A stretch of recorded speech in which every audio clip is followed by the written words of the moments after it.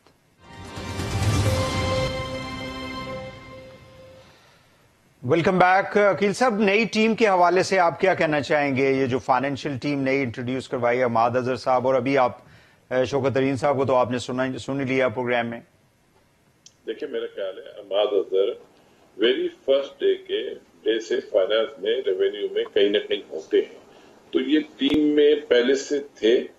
اور اب ظاہری بات ہے حفیظ شیخ کے چلے جانے کے بعد ان کو ایز اے فائنانس منسٹر بنا دیا گیا ہے. تو میں سمجھتا ہوں حماد اظہر سے بڑی امیدیں ہیں, اور یہ لوگ پہلے سے کہہ رہے تھے کہ فیوچر اس کا برائٹ ہے, اس کو آگے یہ چانس ملے گا.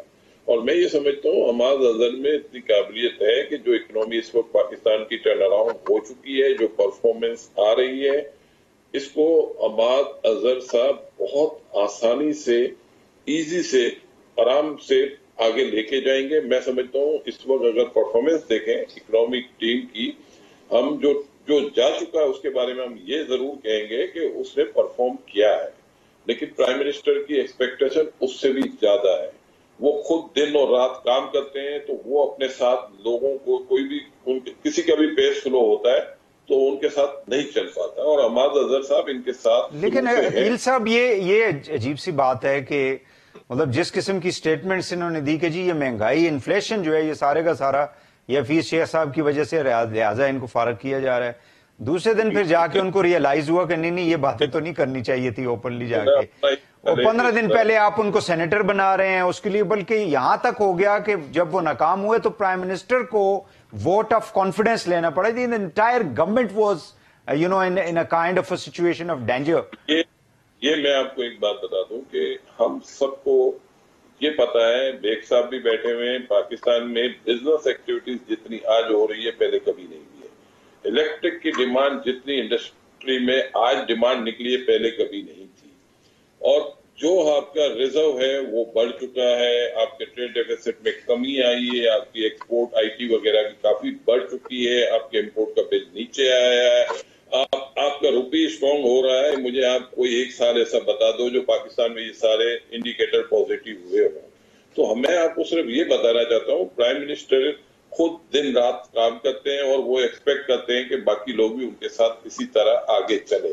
میں سمجھتا ہوں حفیظ شیخ ظاہری بات ہے کہ ان کو بیمار تھے تو ان کی مطلب پیس میں تھوڑی بہت سلو تو تھے وہ, لیکن میں یہ نہیں کہتا کہ اس نے پرفارمنس نہیں دی, اس نے اپنی جگہ جو کر سکتا تھا وہ کیا ہے.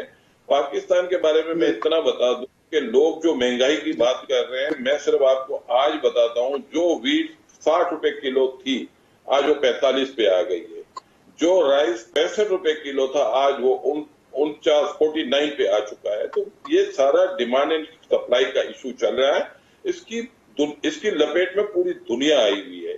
چائنا سے سپمنٹ نہیں آ رہی ہے, آپ کے جو فریٹ وغیرہ ہے وہ بہت مہنگے ہو گئے, کنٹینر ایزیلی نہیں ملتے. تو یہ جو اس وقت ڈیمانڈ اور سپلائی کا ایشو چل رہا ہے, اور اس کی وجہ سے آپ مہنگائی دیکھ رہے ہیں, اور یہ سپلائی بحال ہو جائے گی, یہ مہنگائی نیچے آ جائے گی. جو میں نے ابھی آپ کو الفاظ بتائے, آپ یہ ساری چیزیں مارکیٹ سے چیک کر لیں. پچھلے 8 دن میں پام آئل کی بھی پرائس گری ہے انٹرنیشنل مارکیٹ میں, جو 1080 تھی وہ 980 پہ آ گئی ہے. اسی طرح عقیل صاحب, میں آپ کو بتاتا ہوں کہ یہ جو آپ باتیں کر رہے ہیں کہ اتنی اگر چیزیں سستی ہو گئی ہیں, میں I myself move into the market and purchase everything for my own family. تو چیزیں جو ہیں وہ آپ کو پتہ ہے کہ آج کل مطلب ہر چیز کو ایک تو ویسے ہی پر لگے ہوئے ہیں, اور پھر یہ ساری مہنگائی, اور خود گورنمنٹ کہتی ہے دیکھیں وہی 40 کی چیز 80 پہ کر کے آپ 70 پہ واپس لے آئیں اور پھر کہیں تعریف کی جائے. جی بل ٹھیک, چلے میں آتا ہوں آپ کی طرف. اختیار بھائی, جو آپ نے الفاظ کہے ہیں نا, میری بات سن لیں. جی, میں یہ چیلنج کرتا ہوں, جتنی باتیں آپ کر رہے ہیں, حارث صاحب کر رہے ہیں, میں چیلنج کرتا ہوں.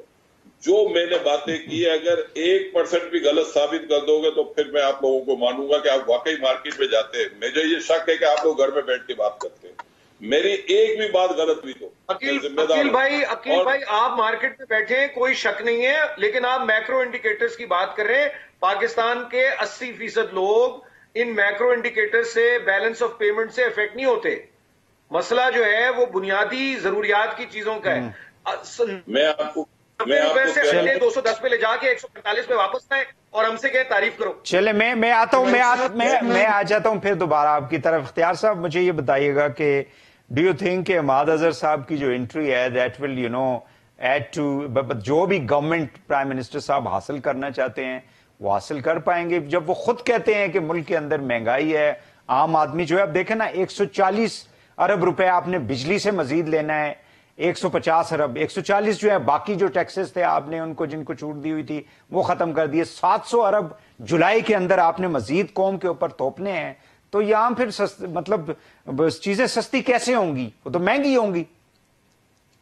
دیکھیں عقیل بھائی میرے بہت اچھے دوست بھائی ہیں, اور وہ پوزیٹیو ہمیشہ بات کرتے ہیں, لیکن ہم اس وقت جب اسپیسیفک بات کریں تو اس وقت اس حکومت کو جو سب سے بڑا چیلنج ہے, جو پرائم منسٹر نے بھی کہا, 12 میٹنگوں میں جو ڈسکس ہوا ہے وہ مہنگائی ہے.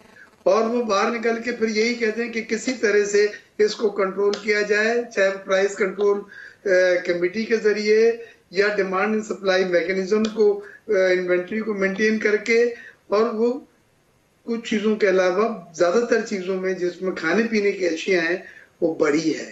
حالانکہ ڈالر کم ہوا ہے 14 روپے کے قریب, جو امپورٹ خوردنی آئل وغیرہ جو آتے ہیں ان کی قیمت کم ہوئی ہے, اس کے باوجود جو ہے مہنگائی کا تو ایسی یہ پہاڑ ہے جو لوگ برداشت نہیں کر رہے. اب آپ کے سوال پہ میں آتا ہوں, جو آپ نے کہا کہ عماد اظہر صاحب دیکھیں جی نئے نہیں ہیں, جیسے عقیل بھائی نے کہا ڈے 1 سے وہ کیبنٹ میں مختلف عہدوں میں رہے ہیں, بہار سے بھی منسلک رہے ہیں, اکنامک افیئر سے بھی وہ منسلک رہے ہیں, اور فاٹا کے اوپر FATF کے اوپر انہوں نے بہترین کام کرا ہے. FATF میں اب سے 3 کے قریب ہمارے کلوزز ہیں جو رہ گئے جن کے کمپلائنسز کرنی, بٹ باقی انہوں نے نہ صرف لیجسلیشن کروائے, چینج کرایا, امپلیمنٹ بھی کرایا. ڈاکٹر صاحب میرا ایک سادہ سا سوال ہے, آپ بڑے قابل لوگ ہیں تینوں, اور آپ 2 لوگ تو ڈائریکٹلی جو ہے نا وہ بزنس کمیونٹی سے, مجھے یہ بتا دیں کہ جو کام حفیظ شیخ نہیں کر سکا وہ عماد اظہر صاحب اس کو کیسے اچیو کر لیں گے؟ کون سی ان کے پاس گدڑ سنگھی ہوگی,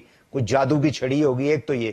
دوسرا یہ مجھے بتائیں کہ ایک دن آپ ان کو چارج دیتے, ایڈیشنل چارج ہے, he is not a complete finance minister at the moment, it's a additional charge to him because he is heading industry ministry. دوسرے دن خبر آپ دے دیتے ہیں, فلوٹ کر دیتے ہیں جی کہ شوکت ترین صاحب جو ہیں ان کو ہم سینیٹر بنا رہے ہیں, جو کہ ابھی انہوں نے ڈینائی کر دیا. اور تو یہ کہاں سے وہ کانفیڈنس کہاں سے آئے گا ایسے منسٹر کے پاس؟ میں ابھی آپ کو بتلاؤں, میں آپ کو کلیئر کر دوں, اس میں انہیں فائنانس منسٹر بنایا جا رہا ہے, اس میں کوئی ڈاؤٹ نہیں ہے, فل فلیج فائنانس منسٹر, بجٹ بھی انہوں نے اس کو اناؤنس کرنا ہے. ایک ایڈوائزری کونسل تشکیل کی جا رہی ہے جس کو ہیڈ کریں گے شوکت ترین صاحب, اور ان کا کام جو ہے اکنامک پالیسیز کے اوپر ایڈوائزز ہیں, پرائم منسٹر کو, حکومت کو, کابینہ کو. تو یہ دو علیحدہ علیحدہ چیزیں ہیں. اور اس کے اوپر بھی شوکت ترین صاحب نے کہا ہے کہ میرے رینٹل پاور کے جو کیسز ہیں نیب کے, جب تک وہ ختم نہیں ہوں گے تو میں کوئی اسپیشل اسسٹنٹ وغیرہ کی پوزیشن نہیں لوں گا. تو یہ چیزیں سب, لیکن ہمیں نظر آ رہا ہے کہ حماد اظہر صاحب فل فلیج فائنانس منسٹر لے کے چلیں گے, اور شوکت ترین صاحب جو ہیں وہ ایڈوائزری کونسل کے, اکنامک ایڈوائزری کونسل, پہلے بھی تھی یہ اکنامک ایڈوائزر, میں بھی اس کا ممبر تھا یہ شوکت عزیز کے وقت میں, مشرف کے وقت میں.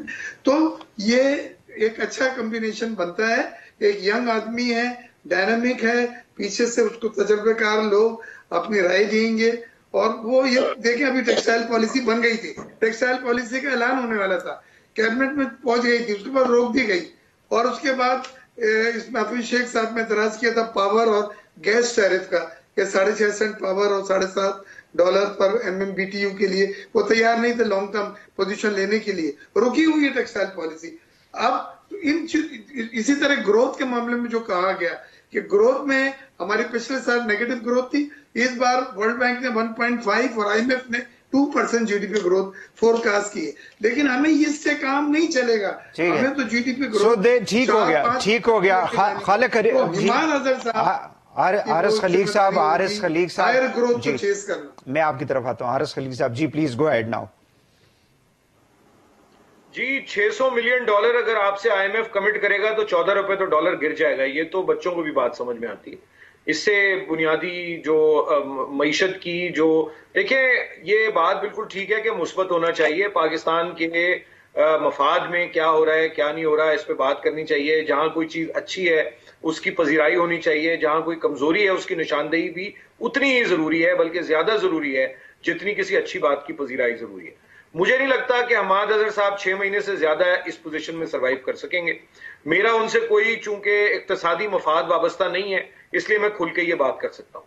یہ جو کام حفیظ شیخ صاحب نہیں کر سکے, 2 ہفتے پہلے تک حفیظ شیخ صاحب کے لیے پورے پاکستان میں کینوسنگ ہو رہی تھی. حفیظ شیخ صاحب کہیں زیادہ زیرک, فہیم اور تجربے کار آدمی ہیں, اور میرا نہیں خیال کہ عمران خان صاحب جو ہیں وہ کوئی جیسے دن رات کام کرتے ہیں, اگر بجائے دن رات کام کرنے کے دن میں 1 گھنٹہ نکال کے سوچ بھی لیا کریں اپنے فیصلوں کے بارے میں, تو شاید قوم کے لیے زیادہ فائدہ مند ہو.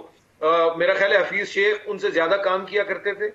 میں نیو لبرل ان ریگولیٹڈ مارکیٹ اکانومی کے ذاتی طور پر خلاف ہوں, اور اس میں مجھے کوئی اس میں کلام نہیں ہے کہ مارکیٹ اکانومی جہاں گروتھ پیدا کرتی ہے وہاں unregulated market economy inequality پیدا کرتی ہے, عدم مساوات پیدا کرتی ہے.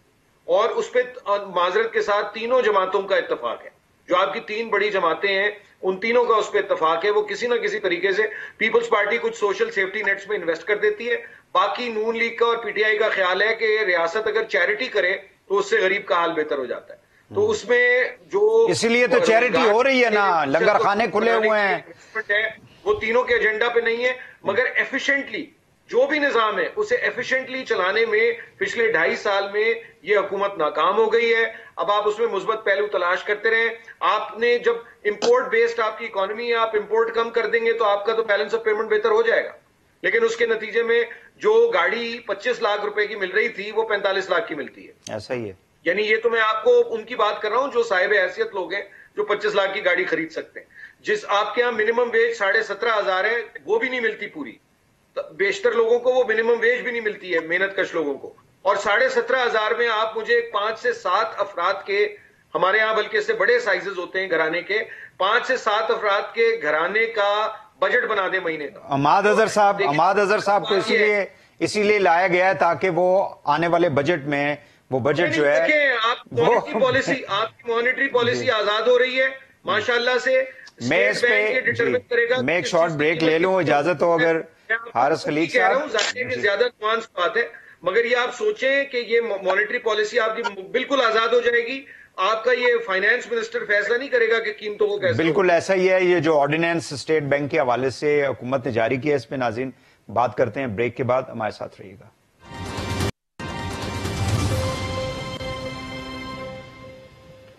Welcome back. عقیل صاحب مجھے یہ بتائیے گا کہ اسٹیٹ بینک کے حوالے سے جو نیا آرڈیننس جاری ہوا ہے خود مختاری کا, کیا یہ مادر پدر آزاد جو انسٹیٹیوشنز ہیں یہ ہماری اکانومی اور فائنینشیل سیکٹر کے لیے بہتر ہے؟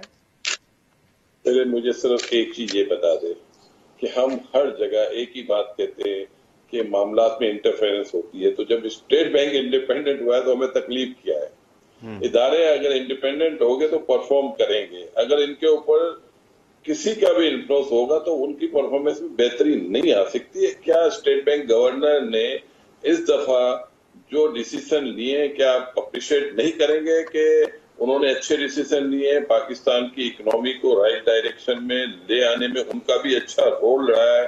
آج آپ کا روپی اسٹرانگ ہو رہا ہے، روشن ڈیجیٹل اکاؤنٹ میں پاکستانی انویسٹمنٹ کر رہے ہیں، آپ کا بانڈ سکسیسفل ہوا ہے، آپ صرف ایک چیز کو پکڑ کے بیٹھ گئے ہیں کہ مہنگائی۔ تو یہ مہنگائی کیا آپ سمجھتے ہیں کہ یہ پاکستان کا ایشو ہے، یہ دنیا کا ایشو ہے، سپلائی کا ایشو ہے؟ اس کو آپ کیوں انڈرسٹینڈ نہیں کرتے؟ ایک مہنگائی کو لے کے پورے ملک کی جو پرفارمنس ہے اس کو اٹھا کے آپ پھینک دیں گے۔ بجلی آپ کی مہنگی ہوئی، پہلی دفعہ گورنمنٹ نے آپ کو یہ بتایا کہ یہ بجلی مہنگی کیوں ہوئی ہے۔ یہ اس لیے مہنگی ہوئی ہے کہ آپ نے آئی پی پی سے بہت بڑے بڑے ایگریمنٹ سائن کر دیے، آپ کے ملک میں ڈیمانڈ نہیں تھی، اب گورنمنٹ نے ڈیمانڈ جنریٹ کرنے کے لیے انڈسٹریلائزیشن کو سپورٹ کیا ہے۔ اس وقت پاکستان میں سب سے زیادہ نئی انڈسٹری لگانے کے لیے بوروئنگ ہوئی ہے، یہ اختیار بیگ صاحب بیٹھے ہوئے، آپ سے پوچھیں تو یہ جو گورنمنٹ ڈیسیزن لے رہی ہے اسی لیے لے رہی ہے کہ ٹھیک ہے عقیل صاحب، آپ بالکل صحیح کہہ رہے ہیں، ہمارے پاس 4 منٹ رہ گئے ہیں، لیکن اگر آپ کہہ رہے ہیں جی دنیا میں مہنگائی ہوئی ہے تو ہم وہ کہہ رہے تھے سستی چینی ہے وہاں پہ انڈیا سے، وہاں سے ہم منگوا لیتے ہیں 5 لاکھ ٹن، اور اسی طرح کپاس سستی منگوا لیتے ہیں تاکہ ملک کے اندر جو ہے چیزیں جو ہے وہ سستی ہو جائیں۔ اور دوسرا یہ بجلی کا جو ہے یہ سیاپا جو ہے وہ کسی نے کیا، اس کا سارا نزلہ جو ہے وہ آج عوام جو ہے وہ بھگت رہی ہے۔ بیگ صاحب مجھے یہ بتائیے گا کہ اسٹیٹ بینک کے حوالے سے پلیز۔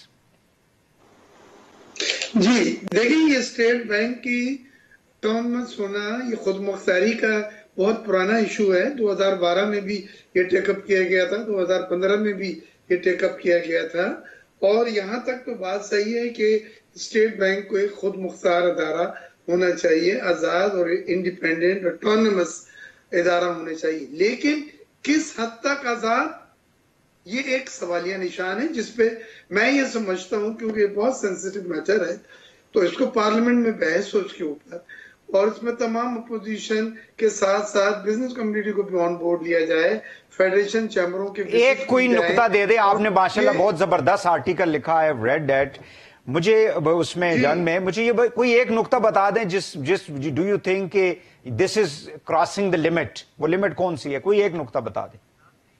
یہ دیکھیں، اس میں پہلی چیز تو یہ ہے کہ وہ پابند ہوں گے تمام انفارمیشن شیئر کرنے کے لیے World Bank, I M F اور دیگر ڈونرز ایجنسیز کے ساتھ۔ میں سمجھتا ہوں ہر ملک کے کچھ معاملات ہوتے ہیں جو آپ شیئر کر سکتے ہیں، باقی چیزیں نہیں کرتے، اور یہی ریت اب تک آئی ہے۔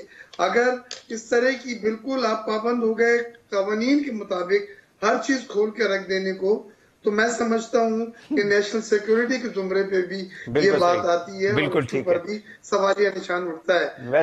ویسے ہم نے چھپایا ہوا، ویسے ہم نے ان سے کون سی چیز چھپائی ہوئی ہے؟ ان کو تو ہم سے زیادہ ویسے بھی معلوم ہے۔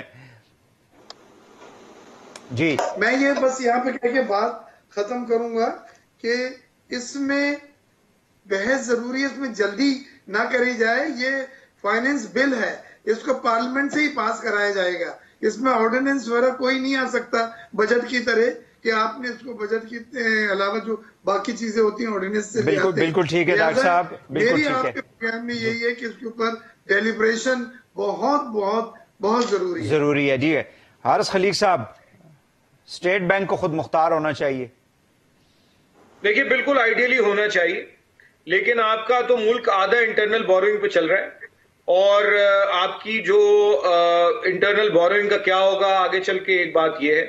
دوسری بات جو بیگ صاحب نے کہی وہ بڑی اہم بات ہے کہ آپ کے تمام کھاتے، آپ کے جو ڈونرز ہیں یا آپ کے جو لینڈرز ہیں، ڈونرز کیا ہیں؟ لینڈرز ہیں، آپ ان سے قرض لیتے ہیں، ہاں، تو وہ آپ کے لینڈرز کو آپ کو بتانے ہوں گے۔ انکریمنٹلی کچھ چیزیں کرنے کی ضرورت ہے۔ دوسری بات یہ کہ یہ جو پورا نظام ہے یہ فائنینشل مارکیٹس اور فائنینشل کیپٹل کی بنیاد پر ہے۔ اس میں جو ریئل گروتھ ہے، ریئل کیپٹل ہے، اس کے سلسلے میں جو حکومت ہے اس کی کیا ترجیحات ہیں، اس کی کیا پلان ہے۔ میں مجھے سن کے بڑی خوشی ہوئی عقیل بھائی نے کہا کہ میرے جو دوست ہیں کراچی میں اور لائل پور میں، فیصل آباد میں اور سیالکوٹ میں، ان میں سے اکثریت کی رائے عقیل بھائی سے وہ اتفاق نہیں کرتے، لیکن میں ان کی بھی مطلب بات اگر آپ کے سامنے رکھوں کہ ایک مارکیٹ کا میں جو انویسٹر ہے، چاہے وہ ملکی ہو یا غیر ملکی ہو، اس کا کس حد تک ٹرسٹ ہے، جو بڑے پلیئرز ہیں ان کا کتنا ٹرسٹ ہے۔ عقیل بھائی تو ایک مثبت سوچ رکھنے والے آدمی ہیں، ہر حکومت میں جس کی بھی حکومت ہو ان کی کوشش یہی ہوتی ہے کہ معاشی ترقی ہو اور اس میں یہ اپنا حصہ ڈالیں، مگر جو دیگر لوگ ہیں ان کے یہ خیالات نہیں ہیں جو عقیل بھائی کہہ رہے ہیں۔ ٹھیک ہے، میں یہ سمجھتا ہوں عارض صاحب میں ایک آخری، چونکہ میرے پاس 30 سیکنڈ ہے، مجھے یہ بتا دیں کہ ہم ہمیشہ آئی ایم ایف کو جو ہے وہ ہر مسئلے کا جو ہم سمجھتے ہیں کہ سارا کچھ آئی ایم ایف کی وجہ سے ہو رہا ہے، یعنی جتنی مہنگائی ہے سارا کچھ ہے، do you agree with this argument کہ سارا کچھ آئی ایم ایف کی وجہ سے خراب ہے پاکستان کے اندر؟